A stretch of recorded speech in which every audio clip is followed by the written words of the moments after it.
Welcome back to the Buddhist Audio Bookshelf YouTube channel. Today, we continue our reading of Meditation by Thanissaro Bhikkhu, also known as Geoffrey DeGraff. We deeply value your support. Please like and share this audiobook to reach a wider audience, allowing more people to benefit from its wisdom. Don't forget to subscribe to our channel, ensuring you receive immediate notifications as we upload new content.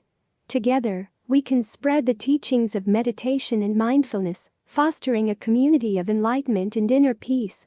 Thank you for being part of our journey to make these profound teachings accessible to all. Let's start today with reading. Beyond Nature. August 8, 2007. It's good to come back to a place like this where you can hear the crickets chirping in the evening, the sound of the doves in the late afternoon. There's something in the body and the mind that responds to being out in nature like this.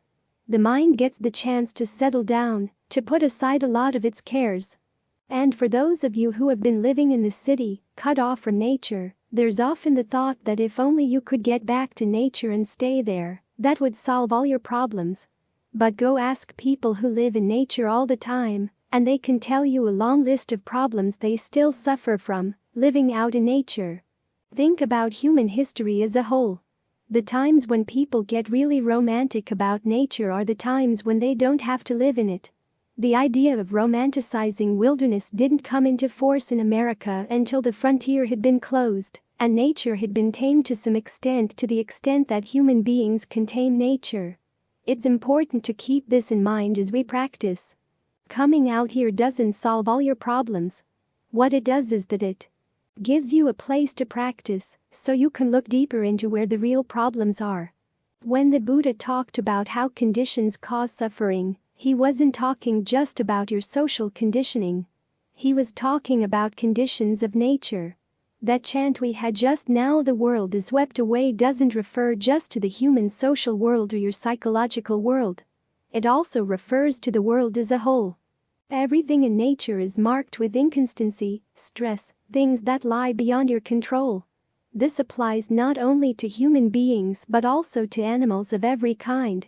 You sometimes hear people romanticizing the mental life of animals, that they don't suffer because they don't have a sense of self. That's not the case. Animals often suffer more than we do. They live in constant fear, with no real understanding of what's going on around them. All they know is that they're hungry all the time, yet the need to go out and search for food forces them to place themselves in danger. And you can read the writings of the forest monks. They certainly don't romanticize nature. Even Ajahn Lee, when he talks about the advantages of living in the forest and the lessons you learn there, doesn't talk about how nice it is to get back and be one with nature.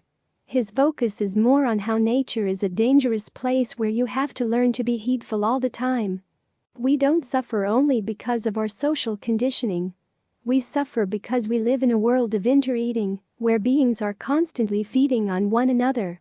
We have this inner desire, this inner need to survive, to feed, to create, to keep these worlds that they call bhava, or emotional worlds, our mental worlds, and the physical world we live in, to keep our experience of these worlds going. To survive requires that we feed on one another, emotionally, mentally, physically.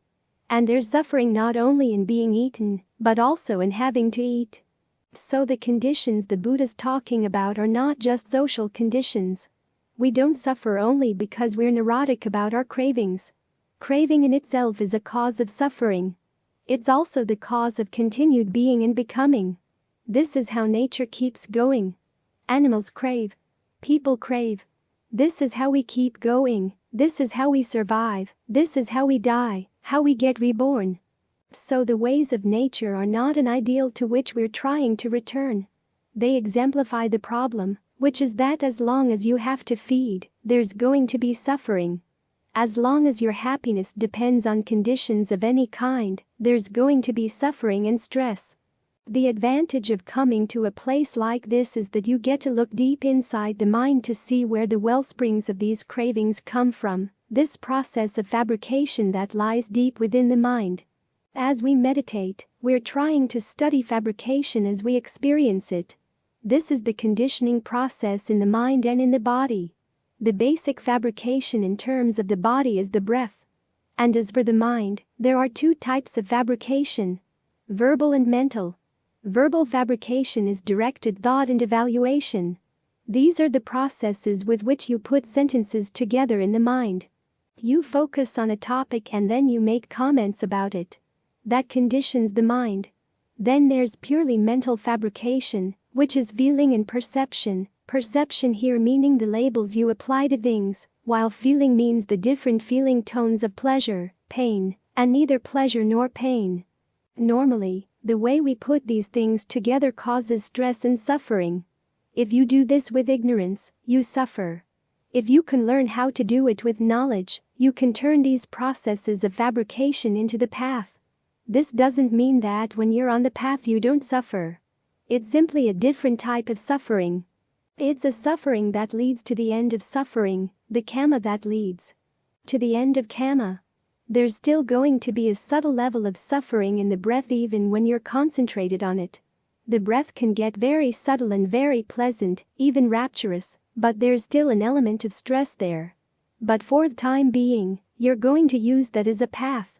In fact, you put all three types of fabrication together to get the mind into concentration. You think about the breath, that's directed thought, and you evaluate the breath. You explore to see which ways of perceiving the breath help in the process of making it feel more comfortable, so you've got perception and feeling there as well. In this way you're taking the process of fabrication and turning it into a path to the end of fabrication. As you do this, you begin to see how much your intentions really do shape these things. The Buddha's picture of your experience is not that you're simply a passive observer of things, commenting on them. In other words, it's not like watching a TV show. The TV show is a given, and you simply like it or dislike it, or you're neutral about it. That's all. But that's not the Buddha's picture of experience. He says that you're actively engaged in shaping your experience all the time. In fact, the extent to which your intentions are shaping your experience goes a lot deeper and is a lot more radical than you might imagine. This is one of the insights of awakening. How much your present intentions are needed for you to experience even the present moment. As the Buddha points out, all of the aggregates form, feeling, perception, fabrication, and consciousness have an element of intention in them. There are lots of different potentials from your past karma that you can focus on in any given moment. Your choice of what to focus on is going to determine what you experience. For instance, there are potentials for different kinds of feelings. There are places in the body that, if you focused on them, could get you really tied up in anguish or pain. You could take the germs of a pain and build them into something really overwhelming. There are other places in the body where there's a potential for pleasure. If you learn how to focus there, you can develop a strong sense of refreshment, rapture, well-being. Then you can let that pleasure and refreshment permeate and fill the body in the same way that the cool water in a spring coming from the bottom of a lake can fill the whole lake with its coolness. So you have the choice of what you're going to focus on now, which sensations in the body help create a sense of well-being, which ones could create a sense of dis-ease, what you're going to think about, what you're going to focus on. Those are choices you make all the time. You take these potentials and turn them into an actual experience. When you realize how you do this, you can learn how to make your choices more skillfully. This is the advantage of coming out into a relatively natural place like this. It's not totally natural. If we turned off the water, the avocado trees would die and the chaparral would take over. There wouldn't be any shade during the day. So even here in the orchard it's not totally natural. But at least there's enough peace and quiet for you to look into the mind and see that the source of trouble is not your social conditioning, as much as it's just the plain old fact of conditioning or fabrication, this process of becoming, which is fed by craving. When you hear those crickets cricketing out there, they're not doing it in total pleasure and joy. They're hungry. When you watch the animals around in the orchard, you see that they're hungry. They have to be wary as they venture out for food. As a meditator, you have to be wary as well. Even when you create good states of concentration, that's still a type of becoming. It still depends on causes and conditions. At least it puts the mind in a position where it can observe the process of becoming and dig deeper, to watch the conditioning, to see how it happens, and ultimately to dig down to an area where there's no conditioning anymore, which is something that stands outside of nature as we know it. It's not the case that the conditioned comes from the unconditioned. The way the Buddha explained causality is that causes and effects influence each other. An effect turns around and has an influence on its cause. So there's no prime mover or first cause or ground of being in the Buddha's teachings at all. For every cause can get shaped by its effects. And if anybody had been qualified to talk about Buddha nature, the Buddha would have been the one. But he never talked about Buddha nature at all, never said that Buddha nature was the ground of being. He simply noted that there are causes and conditions that affect one another.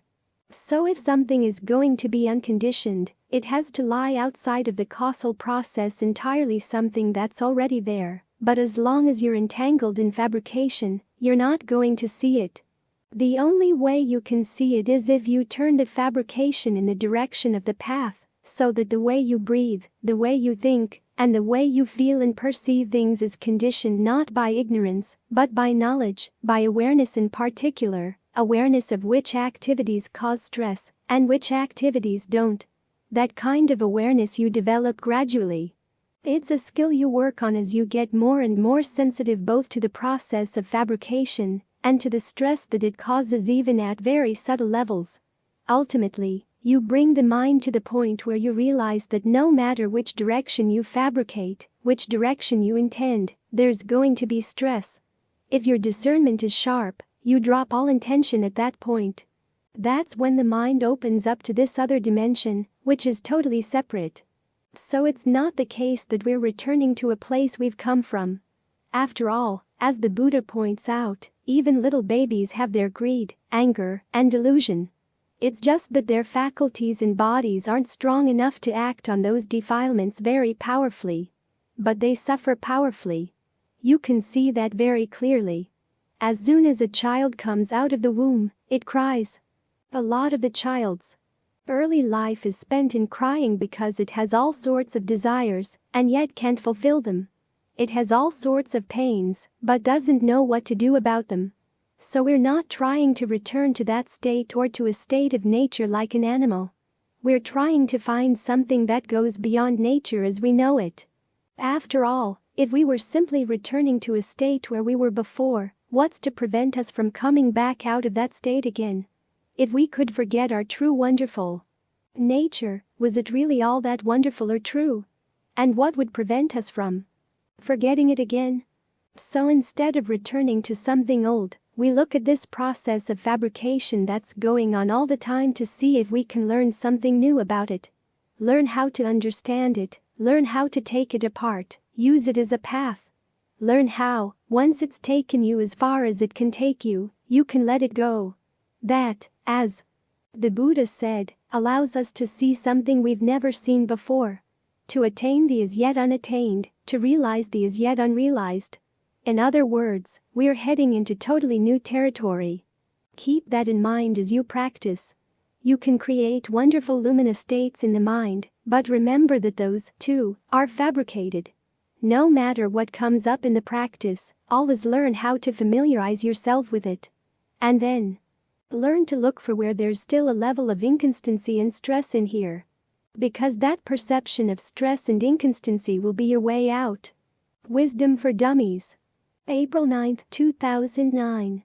If you read a lot of books about the Dhamma, it can get pretty confusing after a while, for there are so many different takes on exactly what the Dhamma is.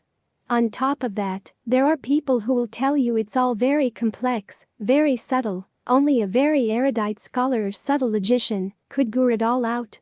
With so many teachings, it's hard to guru out which ones to hold on to. Of course, some people will tell you that you can't hold on to anything at all. That makes it even more confusing and obscure.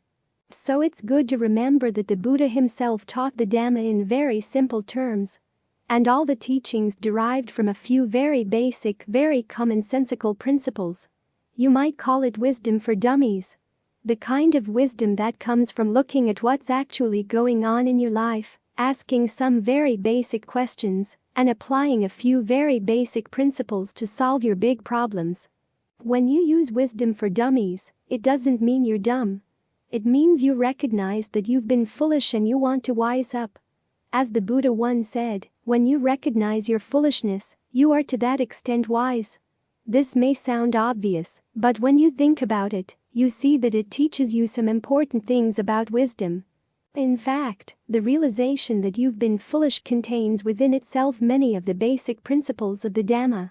To begin with, this kind of realization usually comes to you when you see you've made a mistake you could have avoided. In recognizing that much, you recognize that your actions do make a difference. Some actions are more skillful than others. In recognizing that the mistake came from your foolishness, you recognize the principle that your ideas and intentions played a role in your actions, and that you could have operated under other ideas and intentions. You could have been wiser. The mistake wasn't preordained and you've got something to learn. That right there is the beginning of wisdom. It's when you're willing to learn that the Buddha can teach you more about what it means to be wise. Start with one of his basic ways of distinguishing a wise person from a fool. If you're a wise person, you tend to your own duties and avoid the things you're not responsible for. If you're a fool, you tend to ignore the things you're responsible for, and to focus on things you're not responsible for. This is probably the number one principle, because it cuts out a lot of other issues, such as taking a stand on where the universe came from, or if the universe came from anything, whether it's night or in night, what your inner nature is. A lot of what we think of as metaphysical issues get put aside this way, because you're not really responsible for those issues. And what are you responsible for? Your actions, what you're choosing to do. No one else can make your choices for you, so you have to focus on doing them well. This is why the Buddha says that wisdom starts growing when you ask someone who's knowledgeable, what's skillful? What's unskillful? What, when I do it, will lead to my long-term welfare and happiness? What, when I do it, will lead to my long-term harm and suffering? Why are these questions wise? Because they come from seeing that the issue of how to end a worthwhile happiness is something you really are responsible for. Happiness is preferable to suffering. It depends on your actions, and long-term happiness is better than short-term. This is what's meant by skillful. The distinction between skillful and unskillful is another basic principle. Once one of the Buddha's lay students was accosted by someone from another tradition who asked him, "Well now, does your teacher teach about the origin of universe, or whether it's night or in night?" He went down the list of the big issues of the time, and the lay student kept saying, "No, he doesn't talk about any of those things." And the other person responded, "Well, in that case he's a nihilist. He doesn't teach anything at all." So the lay student said, "No, that's not true.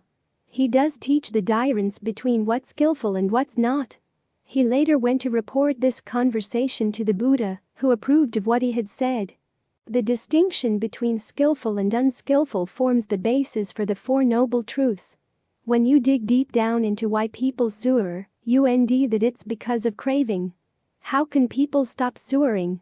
By developing the path, which is primarily composed of good qualities of mind. So you realize the mind has to be trained. That's another basic principle of wisdom. That true happiness comes from training the mind, because the mind is what makes the choices. That's why we meditate. And that's why meditation requires that we focus our attention on the present moment, because these choices are being made right now. This again brings up the distinction between short-term and long-term happiness. Not all your choices are between doing something harmful and something not harmful. Sometimes the choice is between two things that are relatively harmless, but one leads to short-term, and the other to long-term happiness. You have only a limited amount of time, a limited amount of energy, so you don't want to get distracted by the short-term things. Now, part of the mind likes doing things that lead to long-term suffering because they provide happiness in the short term. Sometimes it'll deny the long-term suffering, or else it'll feel that the quick X is worth the trade. Then there are other things, difficult in the short term, that lead to long-term happiness down the line. So you need strategies and tactics for getting the mind to avoid the things that you like doing that are going to be harmful in the long term, and to get yourself to do the things that may be difficult now, but will give you long-term happiness. This, too, the Buddha said, is a basic measure of your wisdom. One of these strategies is developing the Brahma Viharas. Remind yourself that you want to be kind to yourself. You want to be kind to other people. This is an attitude you want to develop because it helps you. When you're facing a short-term happiness that leads to long-term suffering either for yourself or other people, it really helps to have this attitude of kindness already developed in the mind.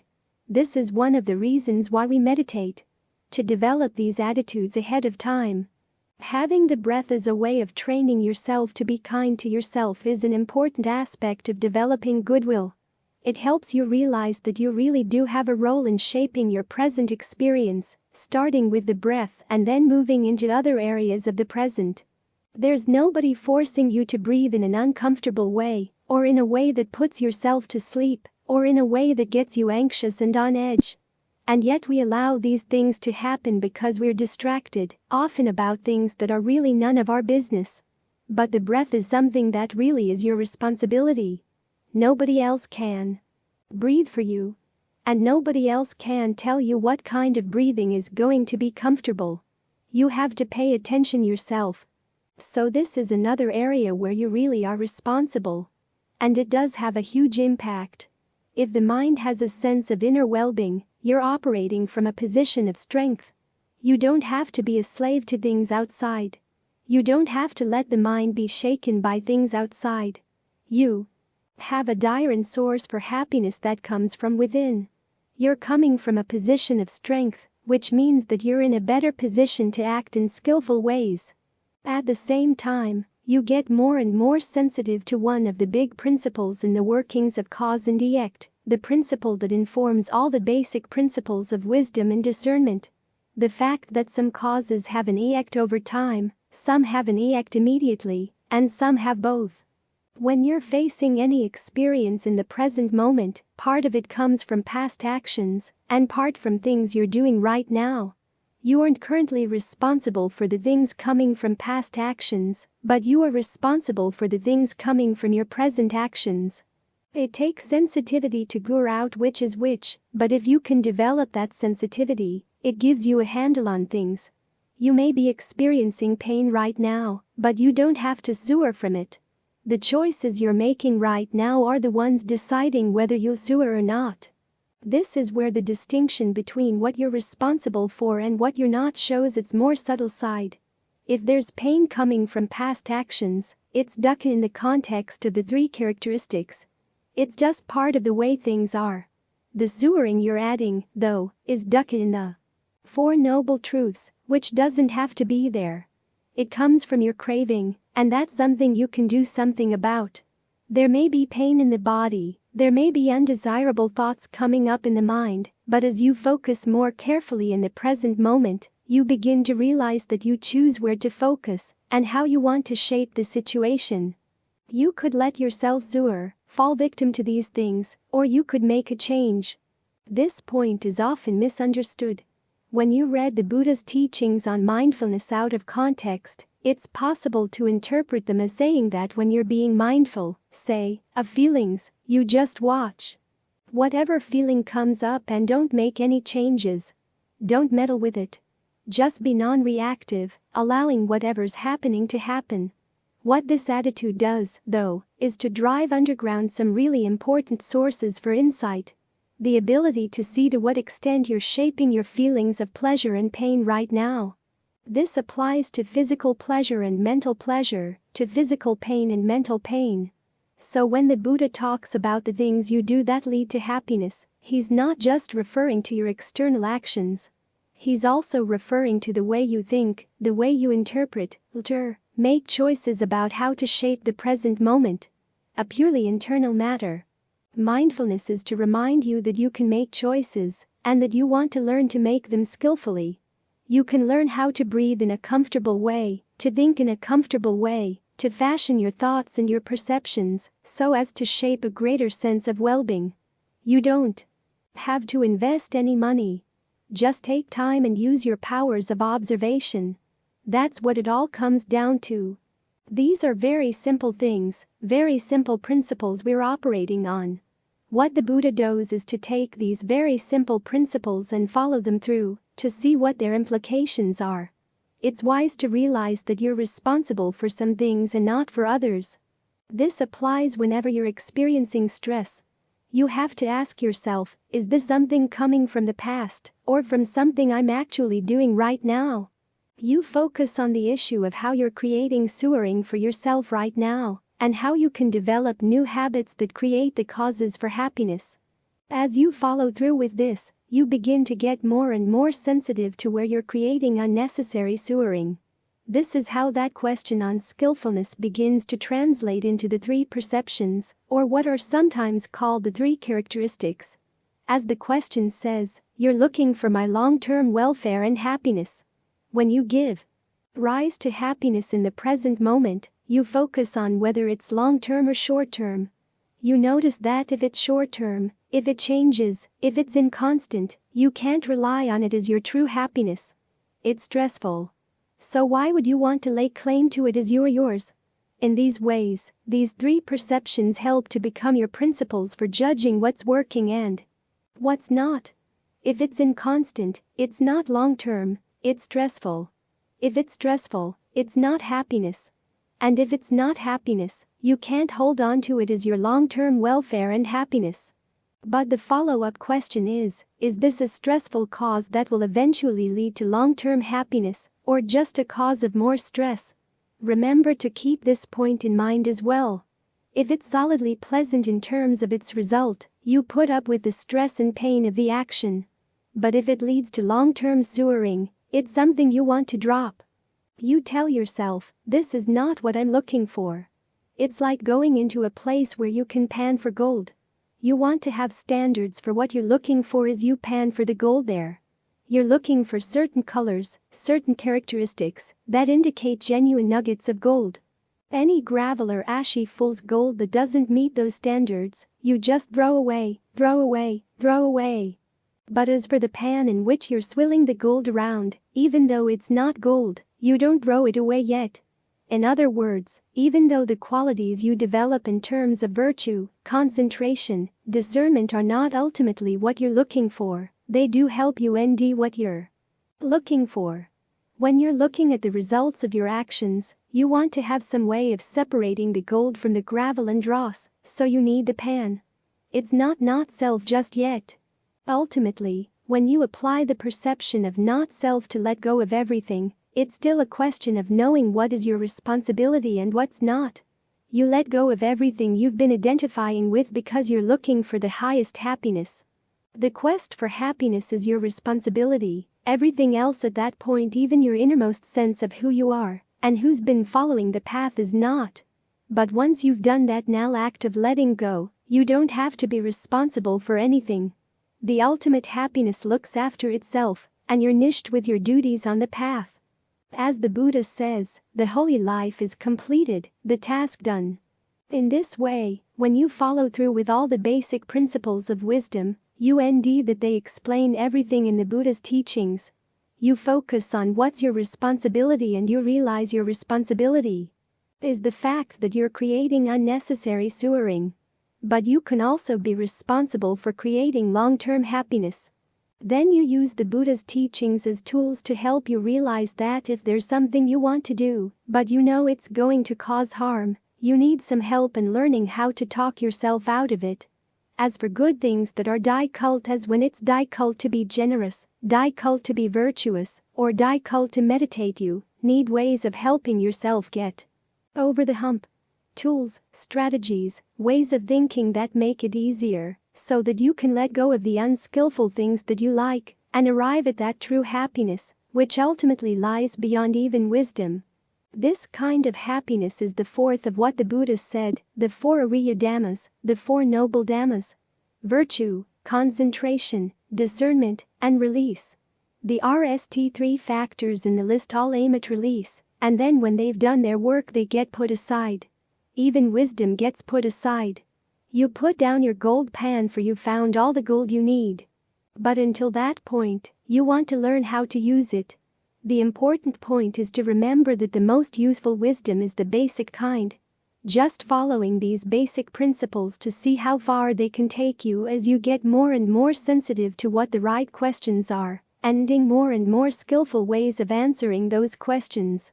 So hold on to the pan, even though it may not be pretty or fancy, and simply learn how to use it with greater and greater skill. That, basically, is wisdom for dummies. The wisdom for people who recognize that they've been foolish and that they don't want to keep on being foolish. That means that they aren't fools, they simply see that they've been fools and important tyrants. They're the kind of fools who aren't really dumb. The real dummies are those who think that they're already smart and that the only wisdom good enough for them has to be counterintuitive. Hidden essences, mysterious teachings that don't make sense. But the Buddha didn't teach that way. He simply taught basic principles for people who want to wise up. The RST principle is to realize that your actions are important, that they make a difference, that they come from your ideas and intentions, and that they can be changed for the better. Second, focus on what really is your responsibility, and let go of things that are not. Third, train your mind to develop better and better answers to the question that focuses on what you're really responsible for.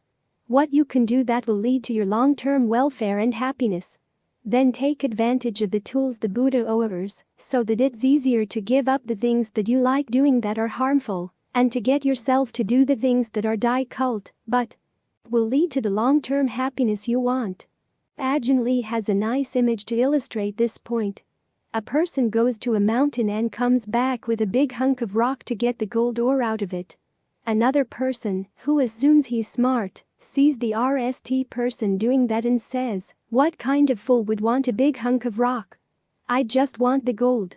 So he carries a pick to the mountain to dig out the gold, but he doesn't get any gold because gold doesn't come out of the rock that way.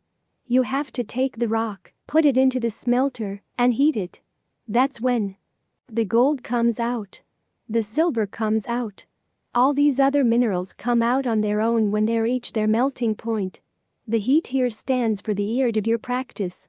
You're willing to put in the effort to separate what's skillful from what's not. That's how you get the gold. Another analogy is climbing a tree. You can't climb the tree from the top down, starting with subtle concepts and advanced treatises. You have to start from the bottom, admitting to yourself, "There's a lot I don't know, and I can't gure it out just by reading, but I can gure it out by watching what I'm doing and seeing what's working to give long-term happiness." If you're willing to be the sort of person who doesn't have things all gured out ahead of time, but you know that you've got some good tools, and you're willing to learn how to use them well, that's how you'll get to where you want to go. Adult Dhamma. September 28, 2006. The Buddha treated his students like adults. If he had wanted to, he could have told them about all the amazing and wonderful things that he had learned during his awakening, and that they should simply obey him without question.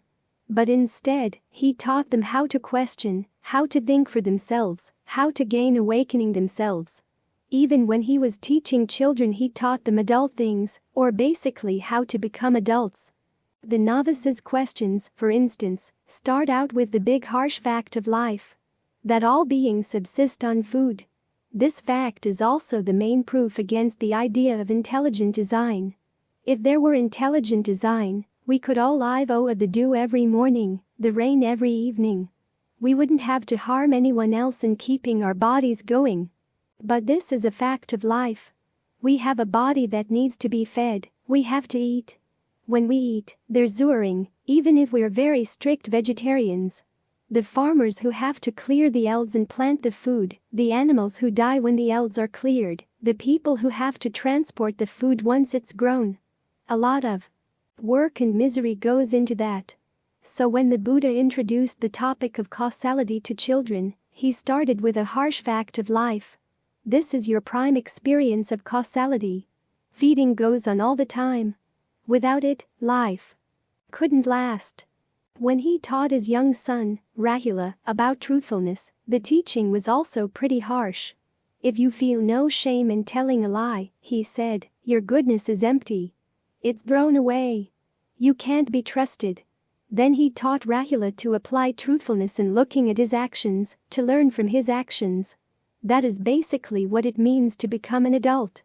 When you do something, you notice what actually happens as a result, and then you learn from it. If your action harmed yourself or others, you resolve not to repeat that mistake. Then you remember to apply that lesson to your next action, and then the next. That's what mindfulness is for. To remember these lessons. As the Buddha says, this is how you purify your thoughts, words, and deeds. Nobody else is going to come along and do the job for you. You've got to do it yourself. You have to learn how to be observant. You have to learn how to deal maturely with your mistakes. Don't hide them from yourself. Don't pretend they didn't happen. Be adult enough to willingly tell your mistakes to other people. That is what it means to be an adult. You take responsibility. When he taught Rahula meditation, he started with the images of making the mind like earth, making the mind like water, like wind. In other words, earth doesn't react to what it dislikes. If you throw something disgusting on the earth doesn't shrink away. The same with it can burn disgusting things and doesn't recoil in disgust. The same with water, the same with wind. They wash things away, they blow things away, and it doesn't matter whether those things are disgusting or not. They don't react. That was the Buddha's preliminary instruction to Rahula on the kind of mind you have to bring to meditation. You don't go by your likes or dislikes. You don't shrink away from pain. Yet this doesn't mean you become indifferent, because the next step is to work with the breath, which requires that you train the mind in a certain direction. You train yourself to breathe constantly aware of the whole body, to breathe calming the breath, which means that you are sensitive to pleasure or pain, and you're working to ever more subtle levels of pleasure. But in order to learn how to do this skillfully, you have to put your immediate reactions aside and look to see what actually works. All of these are instructions on how to become an adult, how to deal with complexities, because cause and effect is a very complex issue. Look at dependent co-arising. It requires an adult mind to handle that kind of complexity.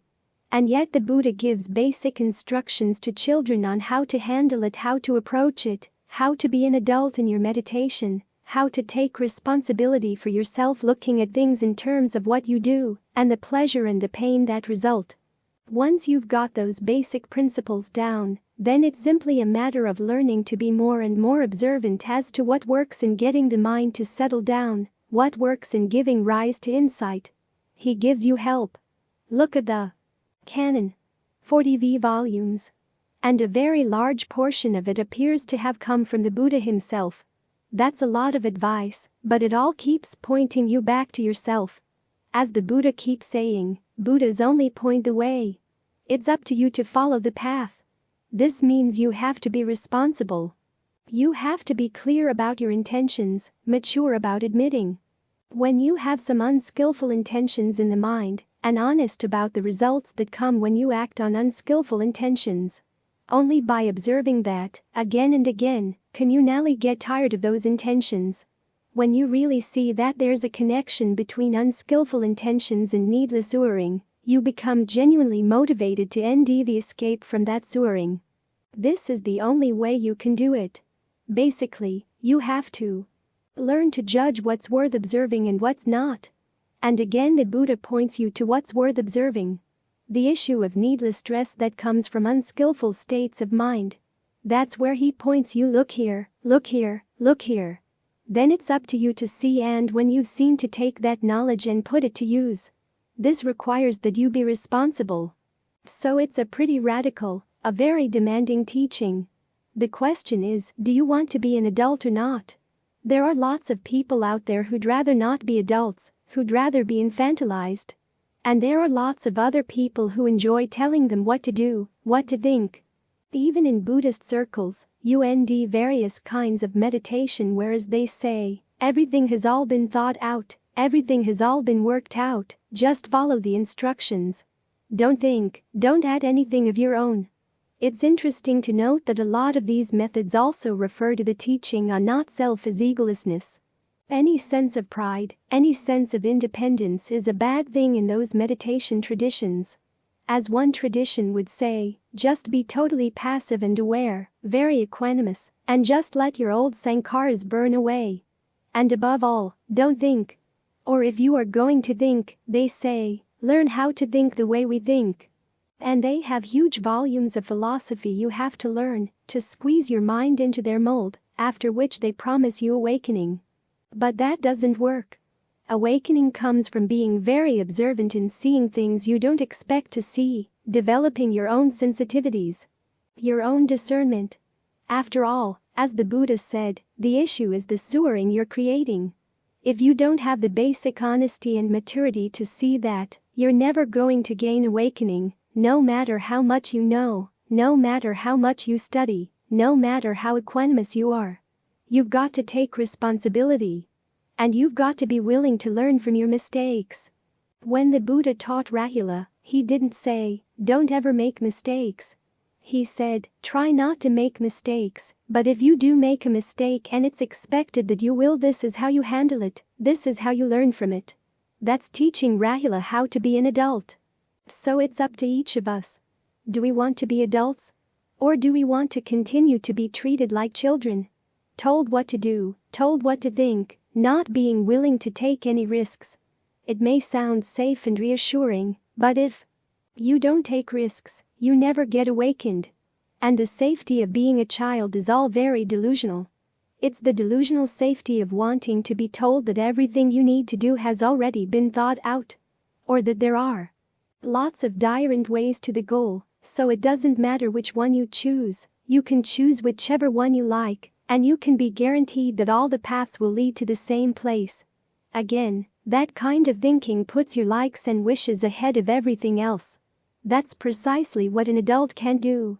As an adult, you have to realize that there are risks in this meditation path. There are some paths that do lead to the goal, they do lead to the end of sewering. Other paths lead to all kinds of other places. You have to be responsible for which path you choose, which one looks to be the most honest. This, of course, throws you back on your own honesty as well. Sometimes you read about teachers who turn out to be major disappointments. They do really horrible things to their students, and the students complain that they've been victimized. But in nearly every case, when you read the whole story, you realized that the student should have seen this coming. There were blatant warning signals that they chose to ignore. You have to be responsible in choosing your teachers, choosing your path. Once you've chosen the path that looks likely, you have to be responsible in following it, in learning how to develop your own sensitivity in following it. Because after all, what is the path that the Buddha points out? There's virtue, there's concentration, and there's discernment. These are all qualities in your own mind. We all have them to some extent. Learning how to develop what's in your own mind is what's going to make all the difference. The Buddha's discernment isn't going to give you awakening. His virtue and concentration aren't going to give you awakening. You have to develop your own. Nobody else can develop these things for you. Other people can give you hints, they can help point you in the right direction. But the actual work and the actual seeing is something you have to do for yourself. So the question is, are you mature enough to want this path? Are you mature enough to follow it through? Nobody's forcing you. Just realize the dangers of not following this path and make your choice. Precept Meditation. October 22, 2006. Years back, when Ajahn Suwat was teaching a meditation retreat at IMS, someone asked him a question in a Q&A session toward the end of the retreat. How do we bring meditation into daily life? His answer was to focus on the V and the 8 precepts, but a lot of people misunderstood his answer. They interpreted it as his being dismissive of laypeople, that laypeople really couldn't or shouldn't focus on meditation in daily life, that they should just stick to the lowly practice of the precepts instead. But that wasn't his point. His point was that following the precepts is an important part of meditation. The act of taking on the V precepts teaches you very important lessons about skills integral to meditation. To begin with, it focuses your attention on your intentions, because you can break a precept only intentionally. This forces you to ask yourself, what are your intentions? Why do you act? What's the motive behind your actions and your choices? When you're forced to focus on these questions, you realize that one of the few intentions really worth sticking with all the time is the intention to be harmless. This is why you decide that you don't want to kill, to steal, to have illicit sex, to lie, or to take intoxicants, because all of these actions are harmful by nature.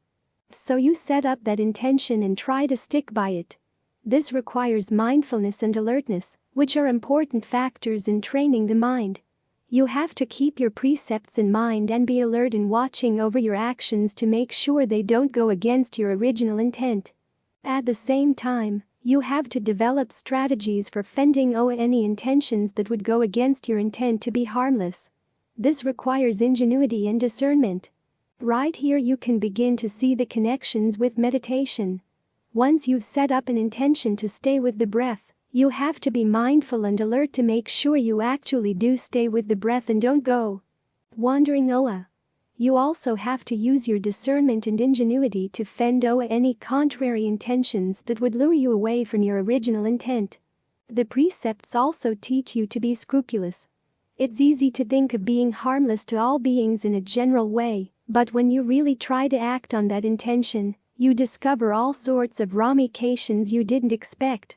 You have to pay attention to animals you may have otherwise overlooked. Ants and termites, for instance. You've got to take their survival into account. This forces you to be very scrupulous in your behavior, very careful in what you will and will not do. This habit, too, is very helpful in the course of meditation, helping you to pay attention to little details, little movements in the mind that are easy to overlook but can have important consequences. In this way you can see how the precepts are a form of meditation in daily life. They take your actions as your objects of meditation, and they force you to develop many of the mental skills and attitudes you need in formal meditation. Mindfulness, alertness, ingenuity, strategic discernment, and a scrupulous attention to detail. The precepts also teach you the power of your intentions. As you stick with a skillful intention, it really does change your life. It creates a better atmosphere for your meditating. If you stick with the intention not to be harmful, then when the time comes to sit down and meditate or to try to be mindful in other ways throughout the day, it's a lot easier. You're not burdened with remorse over any harmful things you might have done or said. You don't have to go into denial about might have done or said. This creates a much better atmosphere, a much better environment for the mind to keep things in mind and to settle down and be at ease with itself. But the precepts also help induce a sense of samvega, dismay over the prospect of continued samsara. You'll begin to notice, as you try to maintain the intention not to be harmful, how really difficult it is to be totally harmless, because life maintains itself by feeding. This is one of the best arguments against intelligent design, or at least compassionate intelligent design. Why do we have to feed one another all the time? Wouldn't it be better if we could feed inanimate objects or energies? If we could eat rocks or soil, if we could live light waves or sound vibrations, nothing would be harmed. Like the harmoniums in the sirens of Titan. We could just feed on vibrations and take pleasure in one another's happiness. But that's not how the world works. Worldly happiness is limited by the fact that one person's happiness often requires feeding on someone else's suffering and pain. So there are limitations to the range of the precepts. When you decide to adopt the precept against killing, for example, you decide basically that you yourself are not going to kill, and you're not going to give the explicit order to anybody else or even an indirect hint to anyone else that they should kill. But even then, it's still difficult to go around without somebody's getting killed. When you walk along a sidewalk, you don't know how many living things you step on. Or eating. Even if you decide to be a strict vegetarian, a lot of insects get killed in the process of farming vegetables. Gophers and other animals get killed when farmers clear the elds. So as you react on your precepts and on your desire to be harmless, it creates a good strong sense of samvega, which is an important element of discernment to remind you that it would really be good to get out of this whole process of samsaraing, to end a happiness that doesn't need to feed. Maybe there is something to this nibbana business after all. It really would be something good, something worth trying to attain.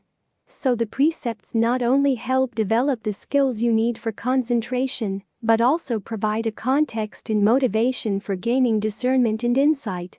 As for the 8 precepts, those move into another area of training for the mind. Again, Ajahn Suwat. The 8 precepts add the element of restraint of the senses. Each of the added precepts places restraints on the types of pleasures we might try to get through the sense doors. The precept against illicit sex turns into a precept against sex, period. That covers all of the sense doors right there. Then there's the precept against eating after noon or before dawn. That covers pleasures of taste. The precept against watching shows, listening to music, using perfumes and scents covers pleasures of sight, hearing, and smell. And the precept against high and luxurious beds and seats covers the sense of touch. As you go down the list, you can see that each of the V senses is covered. This adds a higher level of restraint and places some barriers on our typical ways of indulging our desire for pleasure.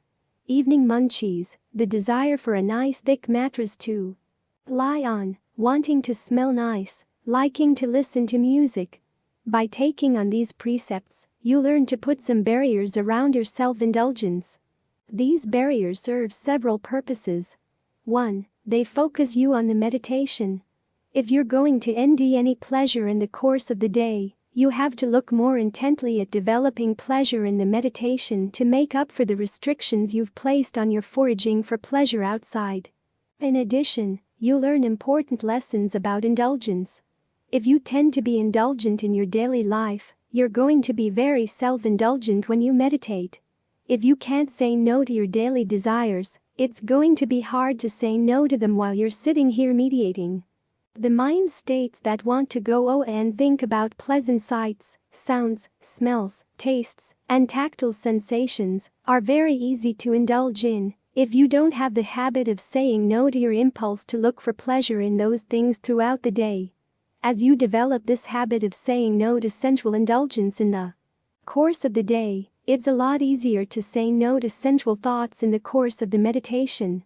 You've also developed the habit of learning when to say enough, which will hold you in good stead as you begin to develop the sense of non-sensual pleasure and rapture that come with concentration. You'll be more likely to realize when you've indulged enough in those kinds of pleasure, so that you can turn to the further work you need to do in terms of insight and discernment. You can't just stay wallowing in the pleasure of concentration. You've got to learn how to understand what's going on in the mind, why it creates mental worlds to begin with, the worlds that pull you away from the present moment and lead to sewering and stress. So the precepts are a crucial part of meditation. They help you develop good habits and foster insight. In particular, they help you see into your habits of self-indulgence. A lot of the pleasures we indulge in really do get in the way of deeper pleasure, deeper happiness. We all want to have our cake and eat it too. When we play chess, we want to keep all our pieces and yet win at the same time. But an important lesson in life is that certain pleasures really do get in the way of higher happiness. You've got to learn how to say no to them. And to develop a sense of moderation. How much pleasure is enough for you to do the real work at hand? Ultimately, you see that even the most harmless pleasures in this world are not absolutely harmless. This realization leads to the sense of samvega that motivates you to look for an even higher pleasure. The absolutely blameless bliss of nibbana. So learn to look at the precepts as an important part of the meditation. They're not Sunday school rules or conventional truths that someone who hits the more ultimate truths can eventually put aside and discard with impunity. They're an important part of training the mind in the skills and attitudes it'll need in concentration, in developing discernment, and ultimately leading to release. So when Ajahn Suwat was asked about how to bring the meditation into daily life, His answer didn't dismiss lay life at all. It pointed to an important fact. This is how you meditate in daily life. By being very careful about your precepts, respecting them, and being alive to the lessons they teach. In keeping with the Buddha's teachings, we underscore the profound significance of disseminating wisdom extensively. Today, we've converted this voluminous 1,000-page tome into an easily accessible audio format. Now, the responsibility to further this noble cause rests with you. Through your subscriptions, likes, and content shares, you play a pivotal role in the widespread distribution of these teachings, benefiting countless others. Let's uphold the age-old tradition of sharing knowledge and fostering mindfulness for the greater good of humanity.